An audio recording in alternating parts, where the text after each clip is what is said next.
Hello students, आप सभी घर पे होंगे और स्वस्थ होंगे और अच्छे से आप अध्ययन कर रहे होंगे। सभी जो स्टूडेंट्स हैं जल्दी से ऑनलाइन क्लास के अंदर जुड़ जाएं ताकि अपना जो टॉपिक है उसको अपने स्टार्ट करें। सभी स्टूडेंट्स जो हैं वो ठीक होंगे, ऐसी मैं भगवान से कामना करता हूं। और हमारा जो टॉपिक चल रहा था वो चल रहा था आपका सॉल्यूशन का अधिकतर पार्ट जो है अपने पिछली क्लासेस में कर चुके हैं। आज जो अपने टॉपिक करेंगे वो आपका है आदर्श एंड अनादर्श विलयन, जिसको अपने आज कंप्लीट करेंगे। आदर्श विलयन या जिसको अपने कहते हैं आइडियल सॉल्यूशन,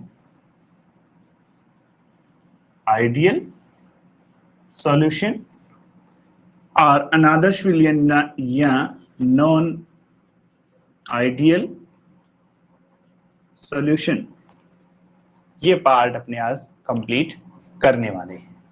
तो इसमें देखें, आदर्श जो विलयन या आइडियल जो सॉल्यूशन होता है उसके अंदर वे विलयन जो ताप व सांद्रता की प्रत्येक अवस्था पर राउल्ट का जो नियम है उसकी अनुपालना करते हैं, वे विलयन आपके क्या कहलाएंगे? आदर्श विलयन कहलाते हैं। ऐसे विलयन जो सांद्रता और ताप की प्रत्येक जो अवस्था है उस पे राउल्ट नियम का पालन करते हैं, वे आदर्श विलयन कहलाते हैं। और जो प्रत्येक कंडीशन पे राउल्ट नियम का पालन नहीं करेंगे वे आपके अनादर्श विलयन कहलाते हैं। अर्थात ऐसे विलयन जिनके अंदर मैं कहूं कि जो आयतन में परिवर्तन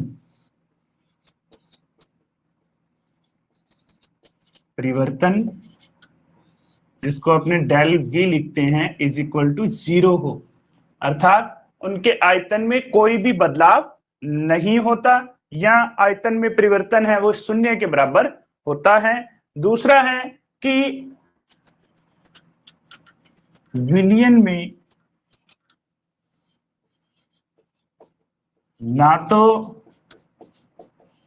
ऊर्जा ग्रहण की जाती है ना ही ऊर्जा का त्याग किया जाता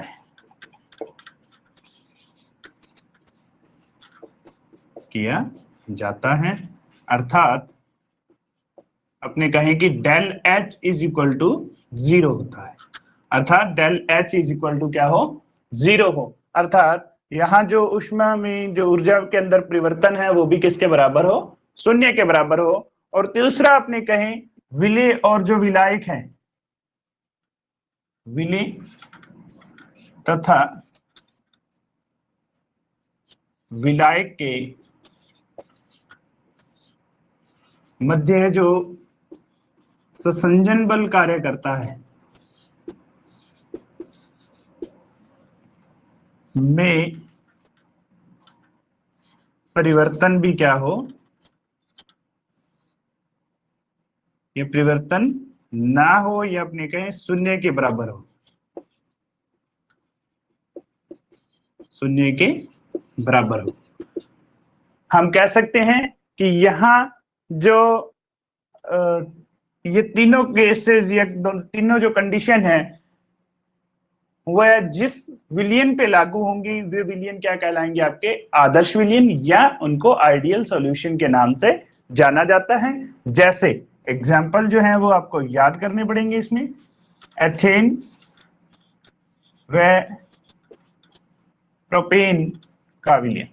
एथेन और जो प्रोपेन है का विलयन, या आपने कह सकते हैं कि मेथेनॉल व एथेनॉल, मेथेनॉल व एथेनॉल विलयन, ये दोनों ही किस प्रकार के विलयन हैं? आपके आदर्श विलयन होते हैं।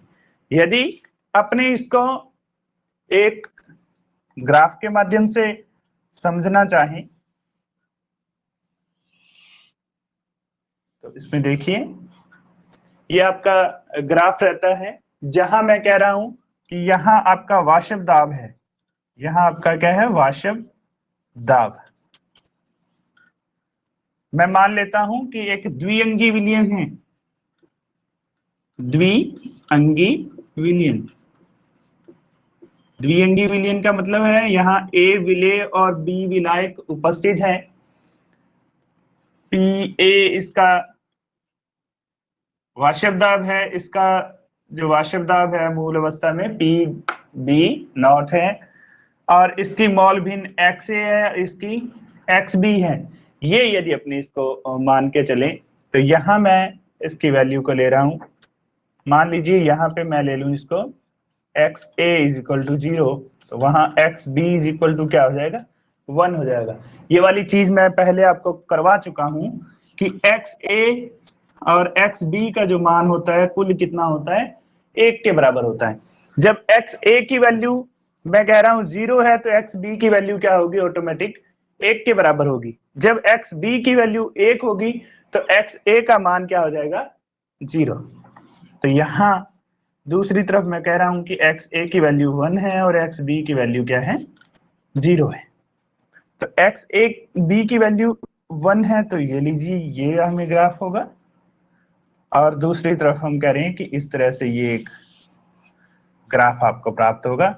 ये आपका यहाँ एक्स बी की वैल्यू 1 है, तो यहाँ मैं कह रहा हूं कि पी बी नोट है, ये पी ए नोट है, ये वाला मान है। इन दोनों को यदि मिला दोगे तो ये जो मान आएगा वो del P is equal to del P A और डेल पी बी के बराबर ये वैल्यू रहेगी। पी ए और पी बी के बराबर ये वैल्यू रहेगी।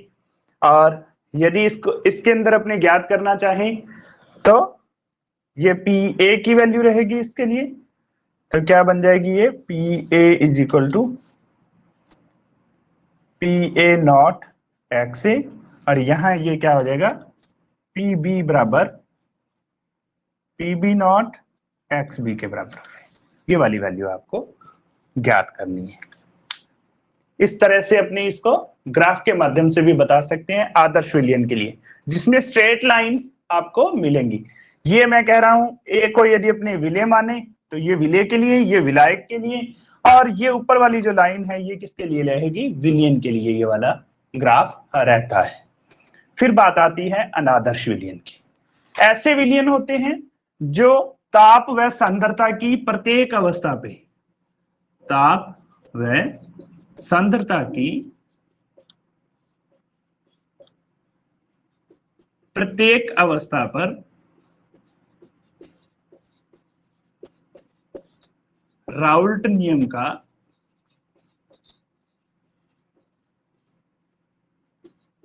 पालन नहीं कर पाते, ये आपने कह रहे नहीं करते हैं, तो वो क्या कहलाते हैं, आपके अनादर्श विलयन कहलाते हैं। अनादर्श जो विलयन होते हैं वह आगे 2 प्रकार के होते हैं। अनादर्श विलयन आगे 2 प्रकार के होते हैं। पहला होता है धनात्मक अनादर्श विलयन, दूसरा होता है आपका ऋणात्मक अनादर्श विलयन।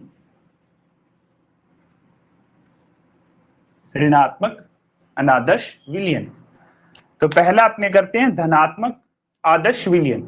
जैसा कि वर्ड से स्पष्ट हो रहा है, अनादर्श विलयन तो है ही, जिसके अंदर अपने कहेंगे प्रत्येक अवस्था पर सांद्रता और ताप की प्रत्येक अवस्था पर राउल्ट के नियम का ये पालना नहीं करती है, और धनात्मक है तो इसके अंदर जो मान होंगे, कौन से मान, ये तीनों मान ये क्या होंगे, धनात्मक होंगे, अधिक होंगे। अर्थात अपने कह सकते हैं कि वे विलयन या वे अनादर्श विलयन जो राउल्ट नियम से धनात्मक विचलन प्रदर्शित करते हैं, राउल्ट नियम से धनात्मक विचलन प्रदर्शित करें, वे क्या कहलाएंगे, धनात्मक अनादर्श विलयन के नाम से अपने इनको जानते हैं। अब देखिए इसके अंदर होगा क्या क्या। इसमें पहली जो कंडीशन होगी अपने कहेंगे डेल वी की वैल्यू, अर्थात आयतन में परिवर्तन जो है वो क्या होगा, 0 से अधिक होगा। या अपने इसको दूसरे वर्ड्स में कहना चाहें तो कॉमन कहना चाहें तो दोनों के लिए, तो डेल वी का मान जो है वो भी 0 के इक्वल नहीं होगा, इज नॉट इक्वल टू 0। यहाँ ये पॉजिटिव रहेगा। दूसरी जो बात है कि ऊर्जा का मान जो है, जो अवशोषित या उत्सर्जित होगी, उसका मान भी डेल एच का मान भी वो क्या रहेगा, 0 से अधिक रहेगा। तीसरी जो बात आती है, आपका जो संसंजन बल है पी ए की वैल्यू है वो अधिक रहेगी किससे, पी ए 0 एक्स ए से, और पी 0 पी बी जो है वो P B not x B से इसका मान अधिक रहेगा। ये वाली चीज आपको ध्यान में रखनी है। इसके जो एग्जाम्पल रहते हैं वो आपके रहते हैं एथेनॉल और जल, जैसे एथेनॉल व जल का विलयन। दूसरा जो अपने एग्जाम्पल पढ़ सकते हैं वो एसीटोन व एथेनॉल, एसीटोन व एथेनॉल, ये इसके एग्जाम्पल रहते हैं। मैं धनात्मक जो अनादर्श जो विलयन है, मैं इसी के माध्यम से इसको बता रहा हूं। ये वाला जो आपका डायग्राम रहता है, ब्लैक लाइन वाला जो डायग्राम है, वह आपका डायग्राम रहा किसके लिए, आदर्श के लिए। मैं धनात्मक अनादर्श विलयन है उसके लिए रेड पेन से बना रहा हूं इसको। तो देखिए धनात्मक जब होगा तो ये वाली लाइन ऐसे ऊपर उठ जाएगी। यहां इसके लिए भी ये वैल्यू क्या रहेगी, नीचे वाली लाइन नहीं रह के ये वाली वैल्यू आपको प्राप्त होगी। और यहाँ पे भी ये क्या हो जाएगा, मान सामान्य मान क्या होना चाहिए था, ये स्ट्रेट लाइन होनी चाहिए थी, परंतु इनके अंदर कैसा हुआ, वैल्यू बढ़ जाएगी।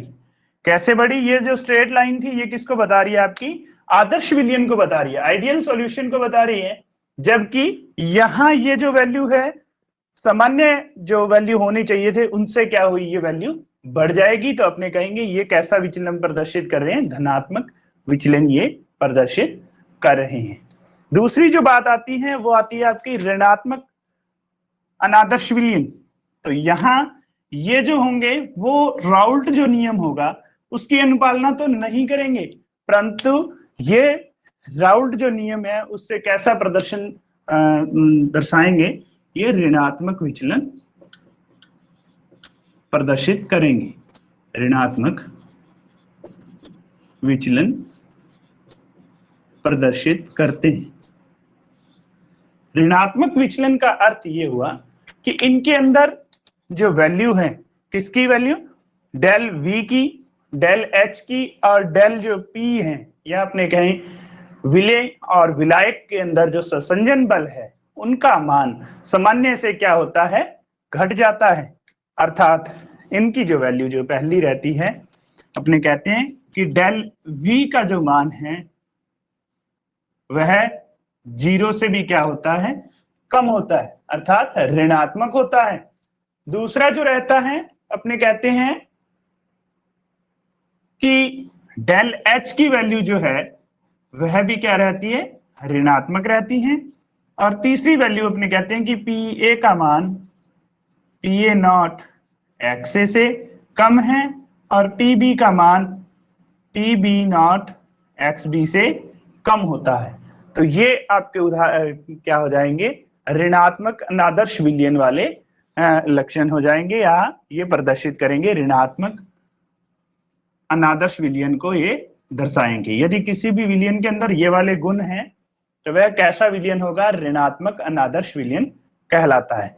इसके एग्जाम्पल रहते हैं जैसे CaCl3 व एसीटोन, इन सॉल्यूशन को मिलाया जाता है तो ये ऋणात्मक अनादर्श विलयन की भांति कार्य करते हैं। फिर दूसरे जो इसका एग्जाम्पल यदि आप पढ़ना चाहते हैं तो वो हो सकता है CaCl3 व बेंजीन। तो इसको भी मैं यही बता देता हूं। ऋणात्मक के अंदर, ऋणात्मक के लिए जो ग्राफ रहेगा वो इस तरह से रहेगा, देखिए वही सामान्य जो ग्राफ है वो इस तरह से आपका रहना चाहिए था। आपकी ये लाइन यहाँ क्रॉस करनी चाहिए, ये यहाँ रहनी चाहिए, और ये दोनों आपस में लाइंस क्या हो, टच हो। ये आदर्श विलयन के लिए रहना चाहिए था। अब बात अपने कर रहे हैं, यहां मैं पी बी ले रहा हूं, P A X A is equal to 0, X B is equal to 1, X A is equal to 1 और X B is equal to 0। ऋणात्मक का अर्थ है कि ये जो सामान्य वैल्यू है उससे क्या होंगे, इसकी वैल्यू कम होगी, यहाँ इसकी वैल्यू इससे कम होगी, और यहाँ इन दोनों की वैल्यू भी क्या होगी, इनसे कम होगी। ये वाली बात अपने को ध्यान में रखनी है। धनात्मक के लिए ये वाला डायग्राम रहेगा, धनात्मक अनादर्श विलयन, और ये जो आपका डायग्राम रहेगा वो किसके लिए रहेगा, ऋणात्मक अनादर्श विलयन के लिए। ये दोनों आपके एग्जाम्पल रहते हैं, आदर्श या ideal solution, non ideal solution. और नॉन आइडियल सॉल्यूशन के अंदर आपके दो टाइप्स हैं, कौन कौन से हैं, एक तो धनात्मक अनादर्श विलयन और एक आपका ऋणात्मक अनादर्श विलयन। फिर जो आपका अंतिम टॉपिक इस लेसन का रहता है वह रहता है आपका असामान्य मोलर द्रव्यमान। अंतिम आपका टॉपिक इस लेसन का रहता है असामान्य मोलर द्रव्यमान। देखिए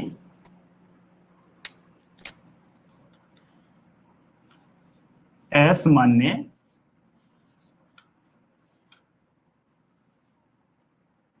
मोलर द्रव्यमान, या इसको अब नॉर्मल मोलर मास भी कहा जाता है। अब नॉर्मल मोलर मास भी कहा जाता है।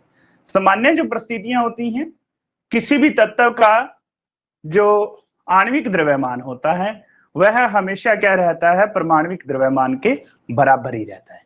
परंतु यदि कोई जो आपका तत्व है वह अपने विलयन अवस्था के अंदर या तो उसका हो जाए सगुणन,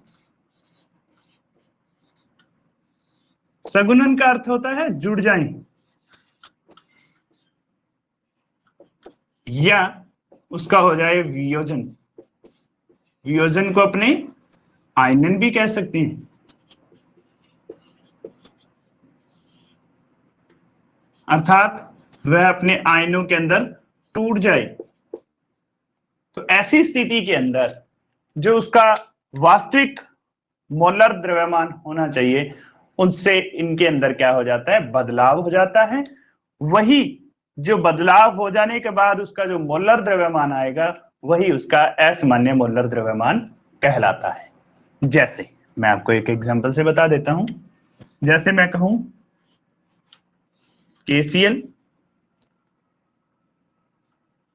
MgCl2 AlCl3 और K4FeCN6, यदि मैं ये एग्जांपल ले लूं तो यहां क्रमशः इनका जब आयनन होगा तो आयनन होने के बाद में ये किसमें टूटेंगे, K+ और Cl नेगेटिव। अर्थात इसमें KCl से कितने आयन बने, 2 आयन प्राप्त हुए, K पॉजिटिव और Cl नेगेटिव। यहां यदि इसका आयनन होता है तो Mg+2+2Cl नेगेटिव, तो 1 + 2 = 3 आयन्स हुए यहाँ पे। यहां इसको यदि अपने तोड़ेंगे तो क्या बनेगा हमारे पास, Al+3 + 3Cl नेगेटिव। तो कितने आयन हुए, 1 + 3 = 4 आयन्स। और इसको भी यदि अपने तोड़ेंगे तो क्या बनेंगे अपने पास 4K प्लस FeCN6 -4। तो यहां पे भी 4 + 1 = 5 आयंस बने, जबकि ये अपने मूल अवस्था के अंदर एक एक ही जो आयन को प्रदर्शित कर रहे थे, अर्थात ये यौगिक के फॉर्म में थे। जब इनका आयनन हुआ तो इनसे हमें क्रमशः 2, 3, 4 व 5 आयंस मिले। तो ऐसी कंडीशन के अंदर, जैसे मैं KCl की ही बात करता हूं केवल, तो इनके अंदर जो इनका वास्तविक मोलर मास था उससे ये कितना लगेगा, हमें लगभग दुगुना लगेगा। आयनन के बाद में ये क्या लगेगा, हमें मोलर मास उसका दुगना प्राप्त होगा। इसी तरह से जो एथेनोइक एसिड होता है CH3C OH, इसको यदि अपने बेंजीन विलयन में घोलते हैं तो हमें क्या होता है, ये इसके दो अणु जो हैं वो आपस में जुड़ जाते हैं और संघनन के बाद में ये क्या बना लेते हैं, हाइड्रोजन बॉन्डिंग बना लेते हैं। अर्थात ये डाइमर की फॉर्म में मिलते हैं, या अपने कह दें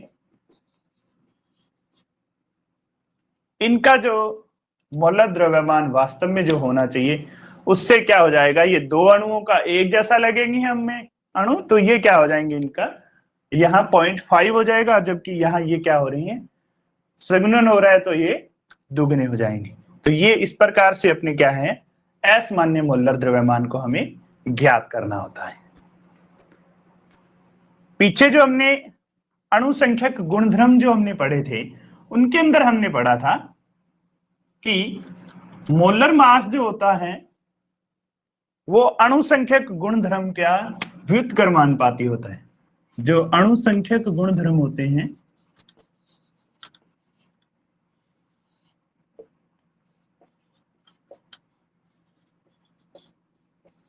वह मोलर मास के क्या होते हैं,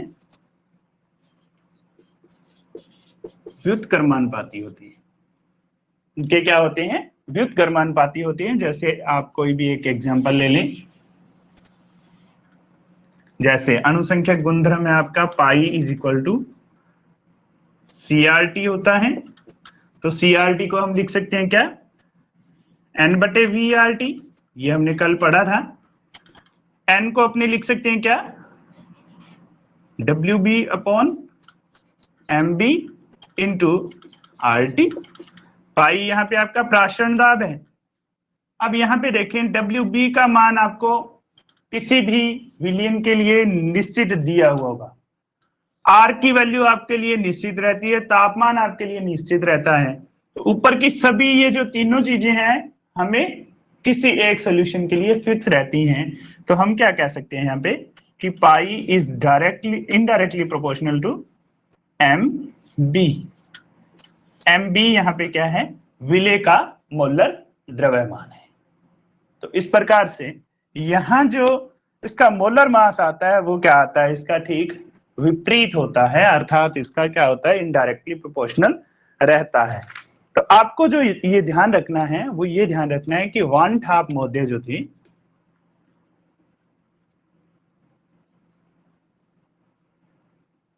उन्होंने जो असामान्य मोलर द्रव्यमान है उसको आई के माध्यम से ज्ञात किया। उन्होंने कहा कि जो वान ठाप गुणांक है, या आपने कह दें कि वान ठाप ने जो इनका असामान्य मोलर द्रव्यमान ज्ञात करने के लिए जो अंक काम में लिया, उसका मान हम जब ज्ञात करते हैं तो आई की वैल्यू जो है वो रहती है क्या, अणु संख्यक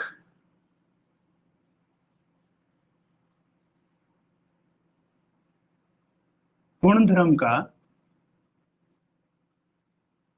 प्रेक्षित मान। प्रेक्षित मान या इसको कहते हैं प्रैक्टिकली मान। प्रैक्टिकल का जो वैल्यू रहेगी वह और अपॉन रहती है अणु संख्यक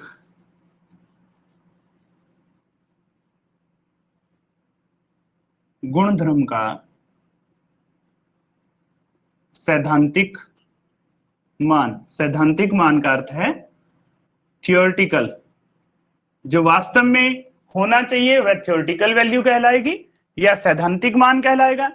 जो हम प्रयोगों के द्वारा ज्ञात करते हैं वो उसका क्या कहलाता है, प्रेक्षित मान कहलाता है। तो इस प्रकार से अपने सभी अणुसंख्यक गुणधर्मों के लिए मैं लिख देता हूं आपको, क्या रहेगी बात, वो रहेगा I is equal to del P प्रेक्षित बटे डेल पी सैद्धांतिक। ये वैल्यू किसके लिए रही, वाष्प दाब के अपेक्षित अवनमन के लिए।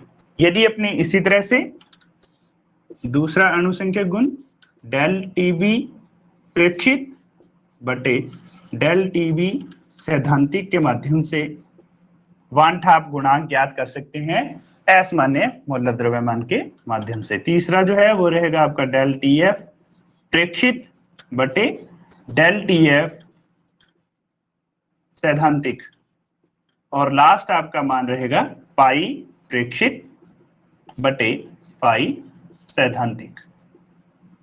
ये मान आपके रहते हैं। और यदि आपको मोलर मास का ज्ञात करना हो तो मोलर मास ये अणुसंख्यक गुणधर्म का क्या है, ठीक विपरीत है। तो अपने यहां कहेंगे कि I is equal to molar द्रव्यमान का,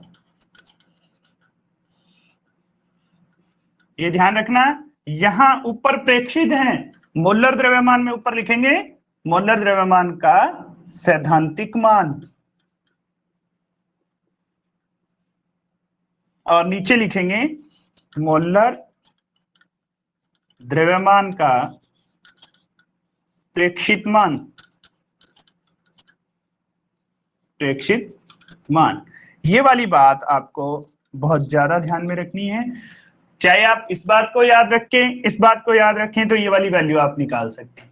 अर्थात मोलर द्रव्यमान का जो मान होगा वह क्या होगा, ऊपर सैद्धांतिक मान होगा या थियोरेटिकल वैल्यू होगी, और नीचे कौन सी होगी, प्रैक्टिकल वैल्यू या प्रेक्षित मान को अपने रखेंगे। अब यहाँ पे आपको जो ध्यान रखना है वह ये ध्यान रखना है कि यदि कोई भी जो आपका विलयन है उसके अंदर I का जो वैल्यू है, I की वैल्यू, या आपने कहें कि I की वैल्यू के तीन केस हो सकते हैं। केस फर्स्ट, I की वैल्यू 1 हो, अर्थात किसी भी अणुसंख्यक गुणधर्म का प्रेक्षित मान और सैद्धांतिक मान दोनों क्या हो, बराबर हो। जब दोनों बराबर होंगे तो I का मान क्या होगा, 1 के बराबर होगा। यदि अपने कहें दूसरी बात कि I का मान जो है वह 1 से छोटा हो, और तीसरी कंडीशन हो सकती है कि I की वैल्यू 1 से ज्यादा हो। जब अपने कहेंगे कि I की वैल्यू 1 के बराबर है, 1 के बराबर होने का अर्थ है कि विलयन में ना तो सगुणन हुआ है और ना ही वियोजन, अर्थात जो विलयन है उसके प्रायोगिक और सैद्धांतिक जो मान है उनके अंदर कोई भी बदलाव नहीं हुआ है। और I का मान 1 से अधिक है। 1 से अधिक कब होगा, जब ऊपर का मान अधिक होगा। ऊपर का मान अधिक होने का मतलब है उसकी प्रैक्टिकल वैल्यू जो है वो अधिक होगा। प्रैक्टिकल वैल्यू कब अधिक होगी, जब उनका क्या होगा, आयनन होगा। अपने कहेंगे विलयन में क्या होगा, आयनन होगा, या इसको अपने कह सकते हैं कि वियोजन जब होगा तब भी I का मान जो है, I का मान अधिक होगा। I का मान अधिक होगा तो ये तीसरी वाली कंडीशन होगी भी आपकी, ये वाली। तो आयनन की यहां वियोजन किसमें होगा, I का मान मैं कह रहा हूं 1 से अधिक होगा। कब होगा, जब प्रेक्षित मान ज्यादा होगा सैद्धांतिक मान से। तो प्रेक्षित मान कब ज्यादा होगा, जब यहां क्या होगा, आयनन या वियोजन होगा। और आई का मान 1 से कम कब होगा? जब नीचे वाली जो वैल्यू है वो आपकी क्या हो, अधिक हो, और ऊपर वाली वैल्यू कम हो। तो ऊपर वाली वैल्यू कम कब होगी? जब किसी भी विलयन का सगुणन होगा। सगुणन की स्थिति के अंदर ये क्या रहेगी, वैल्यू कम रहती है। अब अपने लास्ट जो आपके टॉपिक हैं उसको और कंप्लीट कर लेते हैं। आई व सगुणन की मात्रा के अंदर संबंध, व आई व आयनन या वियोजन की मात्रा में संबंध जो है वो अपने पढ़ लेते हैं। देखिए, पहला है आई व सगुणन की मात्रा। आई व सगुणन की मात्रा में, सगुणन की मात्रा में यहां पे अल्फा ले रहा हूं, में संबंध। तो यहां देखिए, मैं कह रहा हूं कि कोई भी एक विलयन था जिसके अंदर Na अणु उसके उपस्थित थे। Na अणुओं का अर्थ हुआ कि छोटे छोटे n अणु A मॉलिक्यूल के हैं, वो आपस में मिले और एक बड़ा अणु An बना दिया। उसने क्या बना दिया? एक बड़ा अणु An बना दिया। तो इसके अंदर मैं कह रहा हूं कि प्रारंभ के अंदर, प्रारंभ में मैंने लिया इसके 1 मोल थे, तो इसके कितने होंगे? 0 मोल होंगे। इसके कितने होंगे? 0 मोल होंगे। और मैं कह रहा हूं कि साम्यावस्था पर 1 माइनस अल्फा मोल इसके वियोजित हो गए, तो इसके जो मोल प्राप्त होंगे वो क्या होंगे? अल्फा अपॉन n हमें प्राप्त हो जाते हैं। यहां ये ध्यान रखना, ये 1 मोल लिया है। प्रारंभ के अंदर जब अभिक्रिया शुरू होती है, इनिशियल जो अभिक्रिया होती है, वहां ये क्या रहेंगे? 0 रहेंगे। और फिर जब अल्फा का वियोजन हो गया, अल्फा का सगुणन हो गया, यहाँ पे आपको ये ध्यान रखना है, ये सगुणन की मात्रा है, सगुणन की मात्रा है। अल्फा का जब सगुणन हो गया तो यहां जो हमें प्राप्त होंगे अल्फा अपॉन n प्राप्त होते हैं। तो मैं कह रहा हूं कि यहां जो है साम्यावस्था पर मोलों की संख्या, साम्यावस्था पर मोलों की जो संख्या है वो कितनी रहेगी? आप देखें, ये साम्यावस्था पे मोलों की संख्या है, इसको जोड़ लें, 1 plus 1 minus alpha plus alpha upon n, ये वाली वैल्यू, इसको अपने जोड़ देंगे। ये साम्यावस्था पे मोलों की संख्या को प्रदर्शित कर रहा है। फिर जो है आई का यदि अपने मान निकालेंगे तो ऊपर क्या आएगा? संगुणन या वियोजन के जो सैद्धांतिक मान है बट्टे उसका प्रेक्षित मान आएगा। ऊपर क्या आ जाएगा? 1 minus alpha plus alpha upon n, और अपॉन क्या आ जाएगा आपका? 1। ये जो प्रारंभ में अपने मोलों की संख्या अपने यहाँ पे ली है, तो क्या हो जाएगा इससे? देखें, इसका इधर क्रॉस मल्टीप्लाई हो जाएगा, तो क्या हो जाएगा? I is equal to 1 minus alpha plus alpha upon n। ये 1 मैं इसको इधर ले जाता हूं, पक्षांतरण कर लेते हैं, तो I minus 1 is equal to alpha upon n minus alpha, इसको अपने लिख सकते हैं। तो ये क्या बन जाएगा? n, इसका एलसीएम आ जाएगा, तो अल्फा माइनस n अल्फा आ जाएगा। यहां से ये जो n है ये यहां आ जाएगा, इस साइड में आ जाएगा, तो n इंटू आई माइनस 1 बराबर अल्फा माइनस n अल्फा लिख सकते हैं। या इसको आप क्या कर सकते हो, अल्फा आप यहाँ पे कॉमन ले लें, तो क्या बन जाएगा? इसका नेक्स्ट जो स्टेप बन जाएगा वो बन जाएगा क्या? n I minus 1 is equal to, यहाँ अल्फा आप कॉमन लेंगे तो 1 माइनस n हो जाएगा। या अपने को जो ज्ञात करना है वो क्या करना है? सगुणन की मात्रा। तो यहां से ये अल्फा यदि आप कॉमन बाहर निकालेंगे तो क्या बनेगा? n आई माइनस 1, और ये इसके नीचे चला जाएगा तो क्या बनेगा? 1 माइनस n। ये वाली वैल्यू आपकी रहेगी। इसके द्वारा अल्फा जो है सगुणन की मात्रा को अपने